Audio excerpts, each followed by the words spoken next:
Sábado, 15 de julho de 1944. Querida Kitty, recebemos da biblioteca um livro com um título desafiador. O que você acha da jovem moderna? Gostaria de discutir esse assunto hoje. A escritora critica a juventude atual da cabeça aos pés, ainda que não condene todos como casos sem esperança. Pelo contrário, ela acredita que os jovens têm o poder de construir um mundo maior, melhor e mais belo, mas que se ocupam de coisas superficiais sem pensar na beleza verdadeira. Em algumas passagens tive a sensação de que ela dirigia sua desaprovação a mim. E é por isso que finalmente quero desnudar minha alma para você e me defender desse ataque. Tem uma característica notável que pode ser óbvia para qualquer pessoa que conviva comigo há algum tempo. Eu me conheço bastante. Em tudo que faço, posso me ver como se fosse uma estranha. Posso me afastar da Anne todos os dias e sem preconceitos ou sem me desculpar, ver o que ela está fazendo, tanto as coisas boas quanto as ruins. Essa autoconsciência nunca me abandona e toda vez que abro a boca penso, você deveria ter dito isso de um modo diferente, ou está ótimo assim. Eu me condeno de tantas maneiras que estou começando a perceber a verdade no ditado de papai: todo filho tem de se criar. Os pais só podem aconselhar os filhos ou apontar a direção certa. Em última análise, a pessoa forma seu próprio caráter. Além disso, enfrento a vida com uma quantidade extraordinária de coragem. Sinto-me forte e capaz de suportar fardos, jovem e livre. Na primeira vez em que percebi isso, fiquei satisfeita, porque significa que posso enfrentar com mais facilidade os golpes da vida.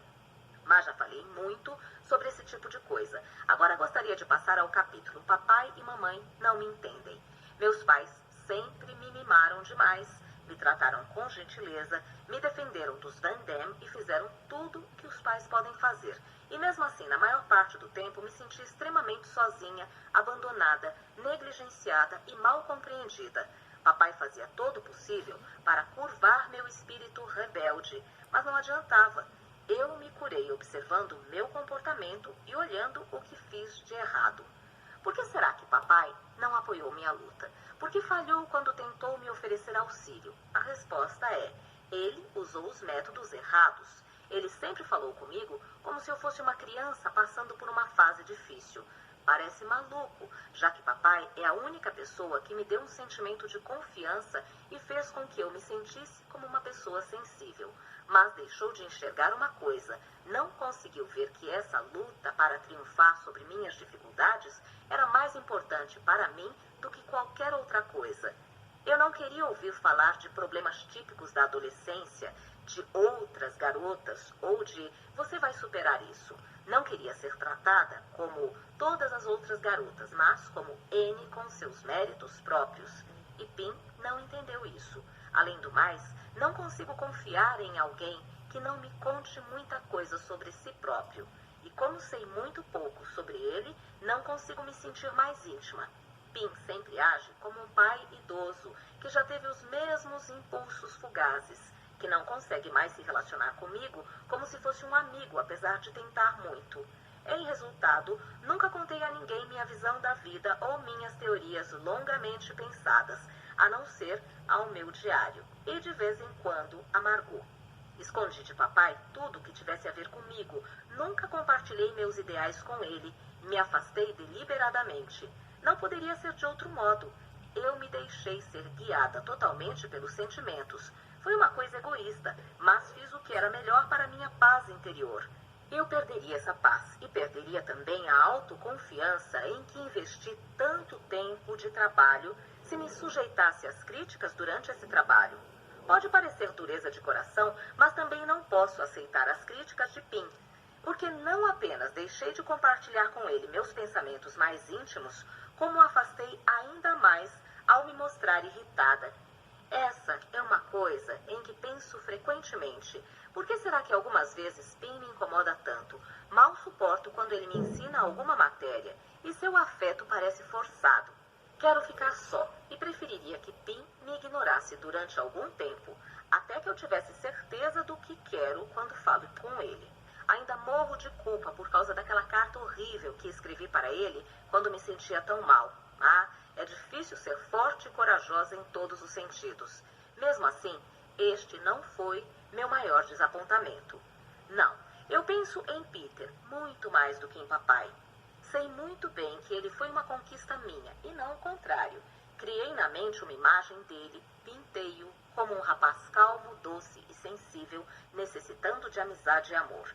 Eu precisava abrir a alma para uma pessoa viva. Queria um amigo que me ajudasse a reencontrar o caminho. Consegui o que pretendia e o atraí em minha direção, devagar, mas com firmeza. Quando finalmente consegui que ele ficasse meu amigo, a coisa automaticamente se transformou numa intimidade que, quando penso nela, parece ultrajante. Nós falamos sobre as coisas mais particulares, mas ainda não tocamos nas que estão mais próximas de meu coração. Ainda não consigo entender Peter. Será que ele é superficial ou será que é a timidez que o puxa para trás, mesmo com relação a mim? Mas, além disso, cometi um erro. Usei intimidade para me aproximar dele e, ao fazer isso, afastei outras formas de amizade. Ele quer ser amado e posso ver que começa a gostar mais de mim a cada dia. O tempo que passamos juntos deixa-o satisfeito, mas só me faz querer começar tudo de novo. Nunca toco nos assuntos que quero esclarecer. Forcei Peter, mais do que ele imagina, a se aproximar de mim. E agora ele está agarrado como se eu fosse um salva-vidas. Honestamente, não vejo um modo eficaz de sacudi-lo e colocá-lo de volta sobre os próprios pés. Logo percebi que ele jamais seria uma alma gêmea, mas mesmo assim tentei ajudá-lo a romper seu mundo estreito e expandir seus horizontes adolescentes. Bem no fundo, os jovens são mais solitários do que os adultos. Li isso em algum livro e ficou na minha mente. Pelo que posso dizer, é verdade. Então, se você está se perguntando se ficar aqui é mais difícil para os adultos do que para os jovens, a resposta é não. Com certeza, os mais velhos têm uma opinião formada sobre tudo, são seguros de si e de seus atos. Para nós, jovens, é 2 vezes mais difícil manter nossas opiniões numa época em que os ideais são estilhaçados e destruídos, quando o pior lado da natureza humana predomina, quando todo mundo duvida da verdade, da justiça e de Deus. Qualquer pessoa que afirme que os mais velhos passam por maiores dificuldades no anexo não percebe que o problema tem um impacto muito maior sobre nós. Somos muito jovens para enfrentar esses problemas, mas eles vivem nos afligindo até que finalmente somos forçados a imaginar uma solução, ainda que na maior parte das vezes nossas soluções desmoronem diante dos fatos. Em tempos assim fica difícil. Ideais, sonhos e esperanças crescem em nós, somente para serem esmagados pela dura realidade. É um espanto que eu não tenha abandonado todos os meus ideais, já que parecem tão absurdos e pouco práticos. Mas me agarro a eles porque ainda acredito, a despeito de tudo, que no fundo as pessoas são boas. Para mim é totalmente impossível construir a vida sobre um alicerce de caos, sofrimento e morte. Vejo o mundo ser lentamente transformado numa selva. Ouço o trovão que se aproxima e que um dia irá nos destruir também. Sinto o sofrimento de milhões. E mesmo assim, quando olho para o céu, sinto de algum modo que tudo mudará para melhor, que a crueldade também terminará, que a paz e a tranquilidade voltarão. Enquanto isso, devo me agarrar aos meus ideais. Talvez chegue o dia em que eu possa realizá-los. Sua N.M. Frank.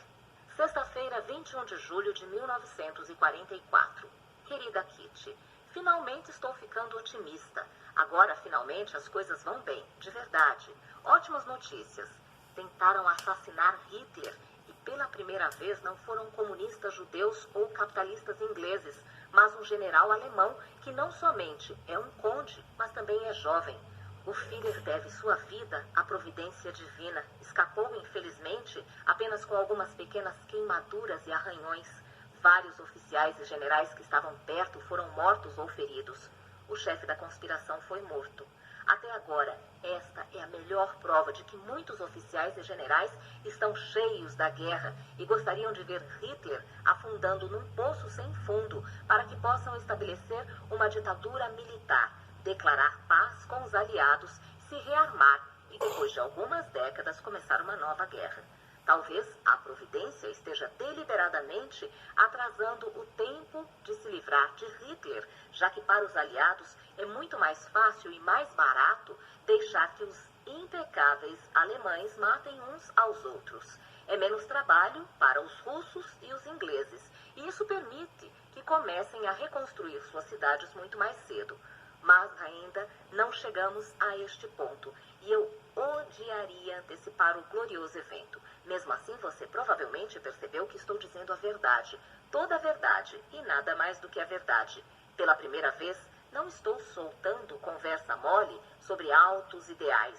Além disso, Hitler foi muito gentil ao anunciar ao seu povo leal e dedicado que a partir de hoje todos os militares estão sob as ordens da Gestapo e que qualquer soldado que saiba que um de seus superiores esteja envolvido nesse covarde atentado contra a vida do Führer deve matá-lo sem pestanejar.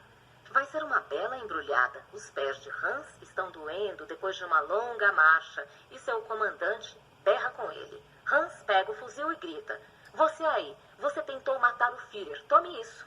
Um tiro e o altivo oficial que ousou repreendê-lo vai para a vida eterna. Ou será a morte eterna?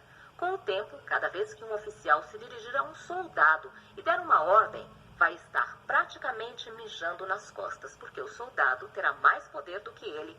Deu para entender? Ou estive mais uma vez pulando de um assunto para o outro? Não posso evitar. A perspectiva de voltar à escola em outubro está me deixando feliz demais para ser lógica. Ah, minha querida, não acabei de dizer que não queria antecipar as coisas? Perdão, Kitty. Não é à toa que me chamam de feixe de contradições. Sua N.M. Frank. Terça-feira, 1º de agosto de 1944. Querida Kitty, um feixe de contradições. Foi como terminei minha carta anterior e é o início desta. Por favor, pode dizer exatamente o que é um feixe de contradições? O que significa contradição? Como tantas palavras, pode ser interpretada de dois modos, uma contradição imposta de fora e uma contradição imposta de dentro. A primeira significa não aceitar as opiniões dos outros. Sempre saber mais ter a última palavra. Resumindo, todas aquelas características desagradáveis pelas quais sou conhecida. A segunda, pela qual não sou conhecida, é meu segredo. Como já disse muitas vezes, sou partida em duas. Um lado contém minha exuberância, minha petulância, minha alegria na vida e, acima de tudo, minha capacidade de apreciar o lado mais leve das coisas.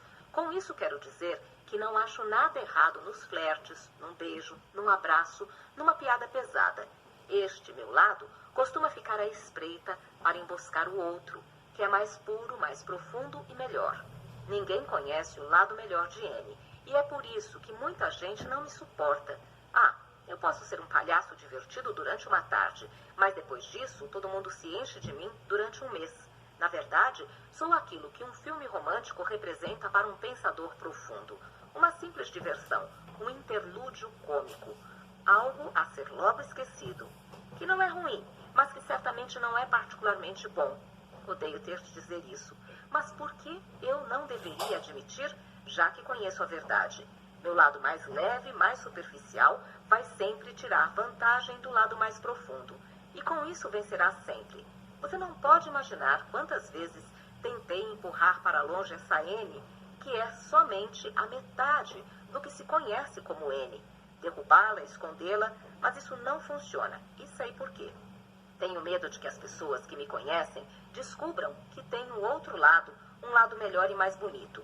Tenho medo de que zombem de mim, de que pensem que sou ridícula e sentimental e que não me levem a sério.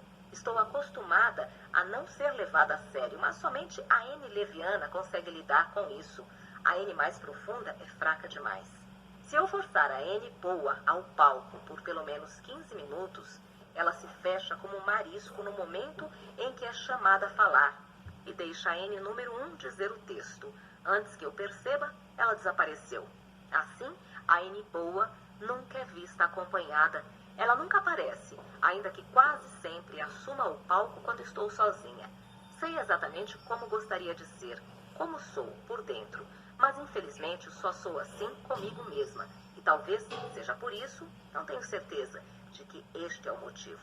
que penso em mim como uma pessoa feliz por dentro e os outros pensam que sou feliz por fora. Sou guiada pela N pura, de dentro, mas por fora sou apenas uma cabrita fazendo cabriolas, forçando a corda a qual está amarrada. Como já disse, o que falo não é o que sinto, e por isso tenho reputação de assanhada e namoradeira, de sabichona e leitora de romances de amor. A N jovial gargalha, dá uma resposta felina, encolhe os ombros e finge que nem liga. A N quieta reage do modo oposto. Se estou sendo completamente honesta, tenho de admitir que isso me importa, que tento arduamente mudar, mas me vejo sempre diante de um inimigo mais poderoso. Uma voz dentro de mim soluça. Veja só, foi isso que você virou. Está rodeada por opiniões negativas, olhares desanimadores e rostos zombeteiros. Pessoas que não gostam de você. E tudo porque não escuta o conselho de sua metade melhor. Acredite, eu gostaria de escutar, mas não dá certo. Porque se eu ficar quieta e séria, todo mundo acha que estou representando outro papel. E tenho de me salvar com uma piada. E nem estou falando de minha própria família, que presume que deve estar doente, me enche de aspirina e sedativos, sente meu pescoço e minha testa para ver se estou com febre, pergunta sobre os movimentos intestinais e me critica por estar mal-humorada até que eu não aguento mais. Porque quando todo mundo começa a me chatear, fico irritada e depois triste, a parte má do lado de fora e a boa do lado de dentro, e tento achar um modo de me transformar no que gostaria de ser e no que poderia ser, se não houvesse mais ninguém no mundo. Sua N.M. Frank. O diário de N termina aqui. Pasta 4, pós-fácil. Na manhã de 4 de agosto de 1944, entre 10 e 10h30, um carro parou no Prince Ingrid 263. Dele saíram várias figuras. Um sargento da SS uniformizado, Carl Josef Silberbauer, e pelo menos 3 membros holandeses da Polícia de Segurança armados, mas com roupas civis. Alguém deve ter delatado.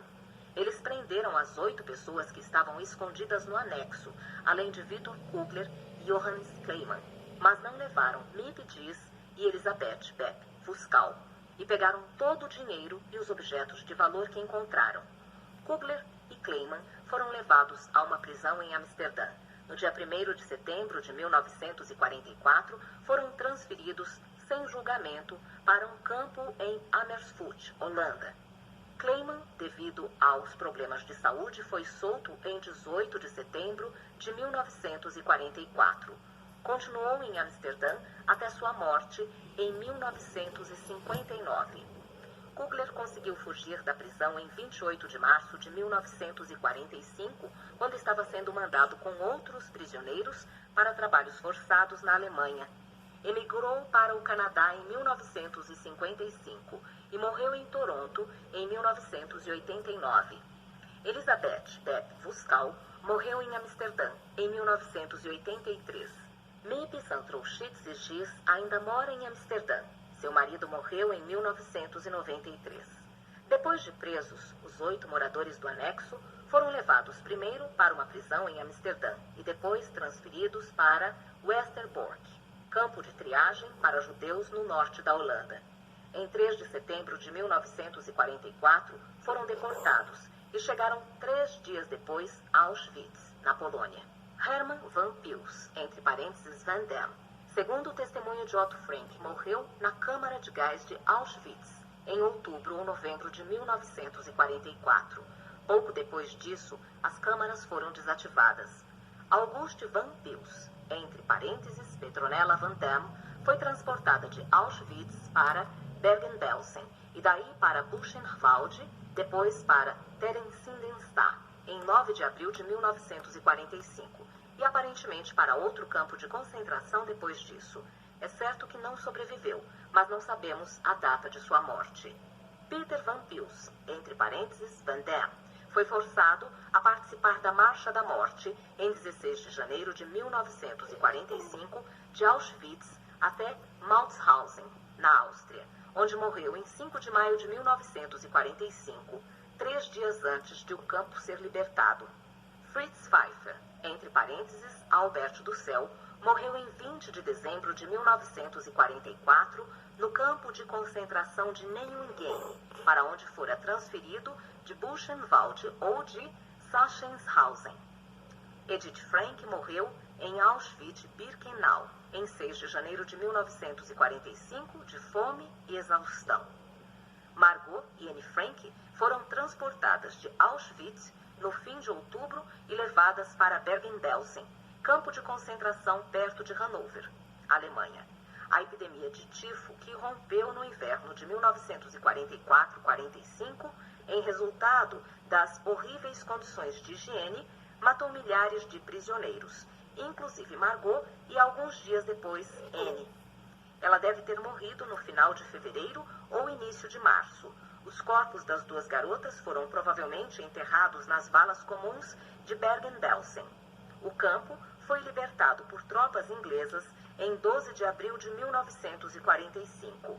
Otto Frank foi o único dos 8 a sobreviver aos campos de concentração. Depois de Auschwitz ser libertado por tropas russas, ele foi repatriado a Amsterdã, passando por Odessa e Marsella.